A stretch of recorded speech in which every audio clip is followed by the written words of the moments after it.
அனைவருக்கும் வணக்கம். மேதகு தலைவருடன் சீமான் அவர்கள் இருக்கும் புகைப்படம் உண்மையான புகைப்படமே இல்லை. அதை எடிட் பண்ணி கொடுத்ததே நான் தான். அவரை சந்தித்ததாக சொல்வது உண்மையான சந்திப்பு இல்லை, அப்படி ஒரு சந்திப்பே நடைபெறல அப்படின்னு சொல்லி ஒருத்தர் ஒரு ஃபேஸ்புக்கில் ஒரு போஸ்ட் போறாருங்க. அந்த போஸ்ட் போடுற வரைக்கும் அவர் யாருன்னே இந்த தமிழ் சமூகத்துக்கு தெரியாது. அதான் உண்மை. ஆனால் அந்த போஸ்ட் போட்ட உடனே கிடைச்ச பப்ளிசிட்டி இருக்கு பாருங்க. இப்போ நீங்களாம் கூட தான் ஃபேஸ்புக், ட்விட்டர் யூஸ் பண்ணுறீங்க. நீங்களாம் ஒரு போஸ்ட் போட்டால் யாருன்னா உங்களை கண்டுக்கிறாங்க. நீங்கள் எப்பேற்பட்ட ஆய்வு பண்ணி போட்டாலும் உங்களை யாரும் கண்டுக்க மாட்டாங்க. ஆனால் அண்ணன் சீமான் அவர்களை பற்றி அப்படி ஒன்று போட்ட உடனே பார்த்தீங்கன்னா திடீர்னு திண்ணையில் கிடந்தவனுக்கு திடுக்குன்னு கிடைச்ச மாதிரி ஒரு வாய்ப்பு. நியூஸ் 18, சன் நியூஸ், புதிய தலைமுறை, தந்தி, அதுக்கப்புறம் வந்து பார்த்தீங்கன்னா மாலை முரசு, அதுக்கப்புறம் இது நியூஸ் 24/7 அப்படின்னு சொல்லி எல்லா மீடியாவும் போயிட்டு சார்னு சொல்லி மைக்கை கொடுத்துக்கிட்டு அவர்கிட்ட பேட்டி எடுத்துகிட்டு வராங்க. அவரும் ஒரு 10 நிமிஷம் ஒரு விஷயத்தை மனப்பாடம் பண்ணி வச்சுக்கிட்டு வாங்க எல்லாருக்கும் கொடுக்குறேன், வாங்க, ஆனால் வரிசையில் நில்லுங்க, திடீர்னு வந்து எல்லாம் ஒரே நேரத்தில் தொல்லை பண்ணுறீங்க, இந்த மீடியாவுக்கு இதே வேலையாக போச்சு அப்படிங்கிற ரேஞ்சுக்கு அவர் ஓவர் நைட்டில் ஒபாமா ஆகிட்டார். அப்படி மைக்கை நீட்டி எல்லாருக்கிட்டையும் 10 நிமிஷம் அவர் வந்து சொன்னதையே திரும்ப சொல்லிட்டு இருக்கிறாரு. அவருடைய பெயர் என்னவென்றால் சட்டென்று மறந்து விட்டது, இருங்க, சங்ககிரி ராஜ்குமார் அப்படிங்கிற ஒரு இயக்குனர். சீரியல் இந்த மாதிரிலாம் இயக்கியிருக்காராம். இதுக்கு முன்னாடி வந்து மக்கள் டிவியில், தமிழன் டிவிலாம் வேலை செஞ்சுருக்காராம். அப்போ அவர் என்ன சொல்ல வர்றாரு அப்படின்னா, 2008 காலத்தில் அண்ணன் சீமான் அவர்கள் மேதகு தலைவரோடு எடுத்ததாக சொல்லப்பட்டு இப்போ காட்டப்படுகிற புகைப்படம் வந்து ஒரிஜினல் கிடையாது. தலைவர் வந்து வேற ஒருத்தரோடு இருக்கிற புகைப்படத்தை சீமான் அவர்களுடைய தனியான புகைப்படத்தை வச்சு நான் தான் ஒட்டி எடிட் பண்ணி பயங்கர ஒரிஜினலாக அந்த காலத்திலே பண்ணி கொடுத்தது தெரியுமா அப்படின்னு சொல்லி. இப்போ அவர் சொல்லக்கூடிய கருத்து உண்மையா பொய்யா அப்படிங்கிறத நம்ம முதல்ல பார்த்துருவோம். அவர் சொல்லக்கூடிய கருத்து 100% பொய்.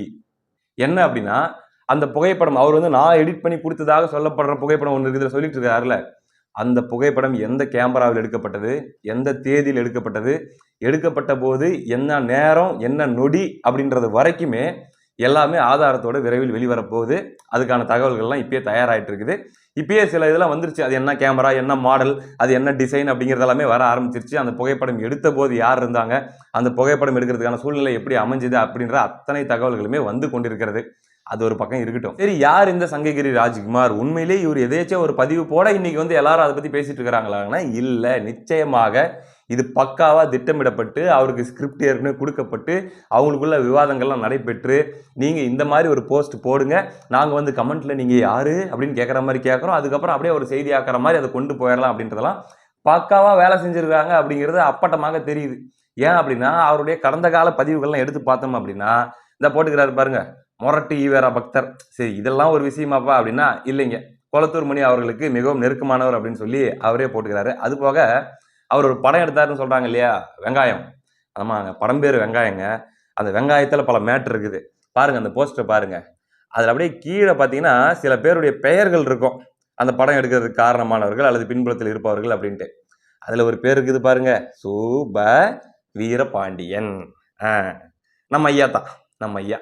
அப்படின் போது இவங்கெல்லாம் வந்து திடீர்னு இப்போதான் வந்து யார் தோழர், நீங்கள் உங்கள் நம்பர் என்ன, நீங்கள் சொல்லுங்கள் என்ன விஷயம் இப்படியா அப்படின்ட்டு இவங்க என்னமோ கேட்டு தெரிஞ்சுக்கிட்ட மாதிரி காட்டினது அப்பட்டமான பொய் என்பதும், இவங்கெல்லாம் நல்லா ஏற்கனவே கான்டாக்டில் இருக்கிறவங்க தான், பேசிக்கிறவங்க தான் திட்டமிட்டு இந்த வேலையை இந்த நேரத்தில் பண்ணிட்டு இருக்கிறாங்க அப்படிங்கிறதும் அப்பட்டமாக வெளிப்படுது. இந்த நேரத்தில் நான் இன்னொரு யோசனையும் சொல்லணும்னு ஆசைப்படுறேன். யாராவது பெருசாக வாய்ப்பு இல்லாமல், அட்டென்ஷன் இல்லாமல், நம்மளை யாரும் கண்டுக்க மாட்டேங்கிறாங்களே, நம்மளை யாரும் வந்து 4 பேர் ஃபோட்டோ எடுக்க மாட்டேங்கிறாங்களே, வந்து வீடியோவில் எதுவும் கேட்க மாட்டேங்கிறாங்களே அப்படின்ற மன உளைச்சல் இருக்கக்கூடியவங்க, இந்த மாதிரி இயக்குநர்களோ உதவி இயக்குநர்களோ அப்படி யாராவது இருந்தீங்கன்னா உங்களுக்கு ஒரு பொன்னான அரிய வாய்ப்பு. ஆமாங்க, எதை கொடுத்தாலும் திம்போம் அப்படிங்கிற மனநிலையில் எங்களுடைய திராவிட தோழர்கள்லாம் இருக்கிறதுனால நீங்களா குத்து மதிப்பாக ஒரு போஸ்ட் போட்டிங்கனாலும் அடுத்து விழுந்து அடிச்சுக்கிட்டு வந்து உங்களை கெஞ்சி கூத்தாடி உங்களை பேட்டி கொடுக்க வச்சு அதுக்கான ஊடக ஏற்பாடுகள்லாம் ஓவர் நைட்டில் பண்ணி கொடுத்து தமிழ்நாட்டில் இருக்கக்கூடிய அத்தனை முன்னணி ஊடகங்களும் அந்த மைக்கை கொண்டு வந்து உங்கள் வாயிலேயே சொருகிற அளவுக்கான ஏற்பாடுகளை எங்களுடைய கருஞ்சட்டை தோழர்கள் பண்ணி விடுவார்கள் என்பதை இந்த நேரத்தில் நான் தெரிவித்துக் கொள்கிறேன். ஏனென்றால் நான் ஏற்கனவே சொன்ன மாதிரி அண்ணன் சீமான் அவர்களுக்கு எதிராக நீங்கள் பேசுகின்ற பேரில்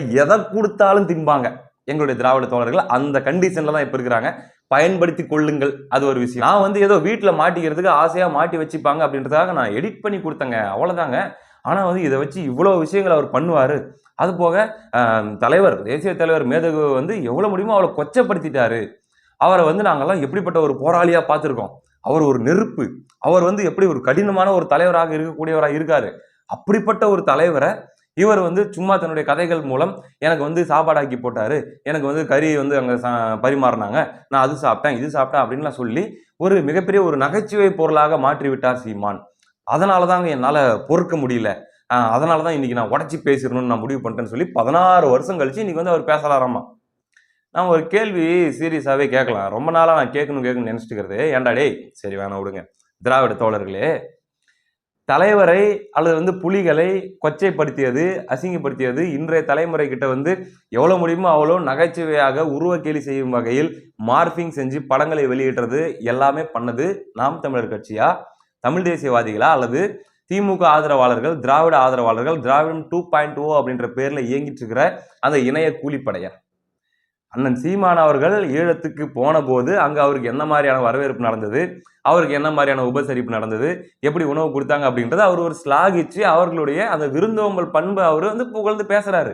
அதை தாண்டி எத்தனையோ போராளிகளை பற்றி, தலைவருடைய பண்புகளை பற்றி, அங்க நடந்த அவர்களுடைய வழியை பற்றி இன்றைய தலைமுறைக்கு கடத்தன வேலையை பண்ணது அவர் தான். 2009க்கு பிறகு நீங்களாம் அப்படியே அப்ஸ்காண்ட் ஆயிட்டீங்க. இன்னைக்கு என் வீட்டுல எடுத்து பார்த்தோம்னா தலைவர் சார்ந்த 4 புத்தகங்கள் இருக்கும், அவருடைய வரலாறு இருக்கும்.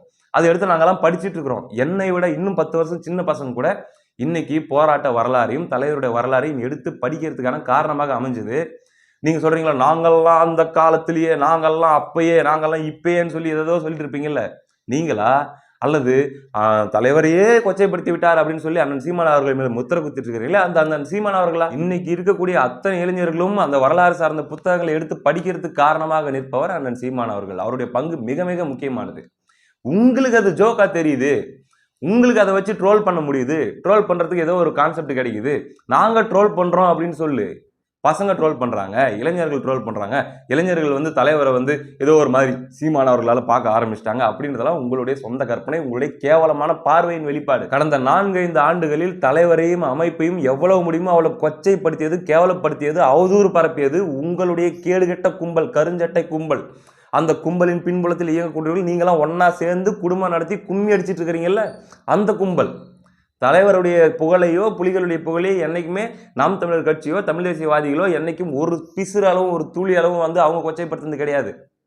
அப்படி இந்த கும்பல், இந்த கேடுகட்ட கும்பல் கொச்சைப்படுத்தி கொண்டிருந்ததை வரவேற்று அதை பார்த்து இம்ப்ரெஸ் ஆகி இதுவரை தடுப்பாட்டம் ஆடிக்கொண்டிருந்தவர்கள் இப்பொழுது அடித்தாட தொடங்கி இருக்கிறார்கள் அப்படின்னு சொல்லி பூரித்தவர் தான் இந்த சுபவீர பாண்டியன். ஆனா உங்களுக்கு எல்லாம் புரியுதா இல்லையா? சீமான் சீமான்னு சொல்லி நீங்களா பைத்தியம் ஆயிட்டீங்க, மென்டல் ஆயிட்டீங்கன்னு உங்களுக்கு புரியுதா இல்லையா?